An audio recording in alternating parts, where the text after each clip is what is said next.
Há exatos 50 anos, os Estados Unidos estenderam o direito de voto aos negros. A conquista foi precedida por uma luta dura, liderada por Martin Luther King.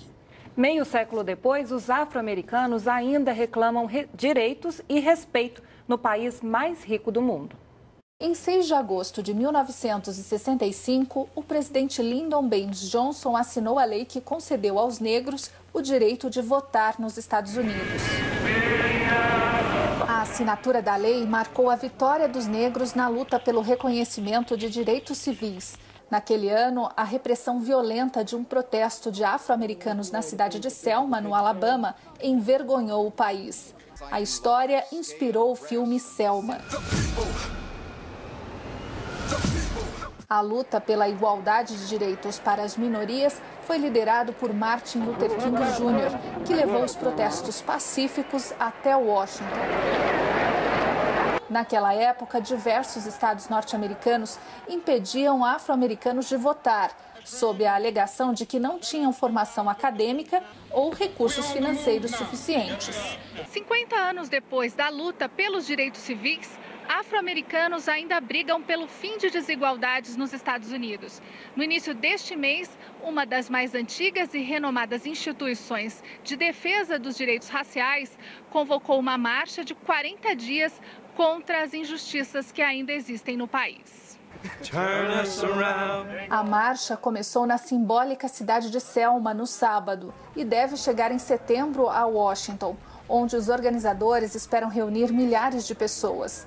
A Associação Nacional para o Progresso de Pessoas de Cor acredita que injustiças ainda se refletem no percentual de encarceramento de pessoas negras, na desigualdade de renda e na atuação da polícia, acusada recentemente de uso excessivo da força contra negros. A Instituição de Defesa de Direitos Raciais organizou a mobilização também contra uma decisão da Suprema Corte que há 2 anos considerou inconstitucional uma seção da Lei de Direito ao Voto, o que abriu uma brecha para estados e cidades poderem mudar procedimentos de votação.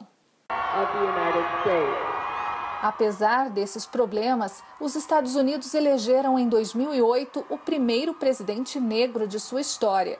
Reeleito 4 anos depois, Barack Obama se aproxima do fim do governo com a popularidade em alta.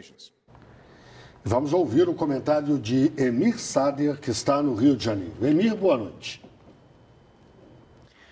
Boa noite. Bom, sempre houve uma defasagem em termos de direitos gerais da população e os negros.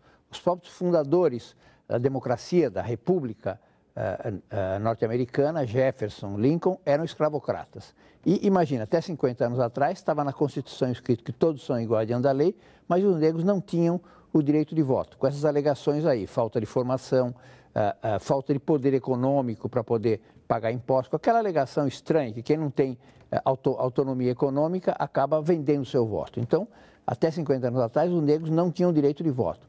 Agora tem direito de voto, a situação social de alguns setores melhorou, da maioria ainda não, a desigualdade expressa, mas principalmente a autonomia dos estados termina permitindo jogadas que acabam impedindo o voto. O Obama está fazendo uma campanha forte para que se termine com isso. Vários estados estabelecem que só se pode votar com documento com fotografia, estão em dia com os impostos, vários obstáculos que prejudicam justamente aos negros.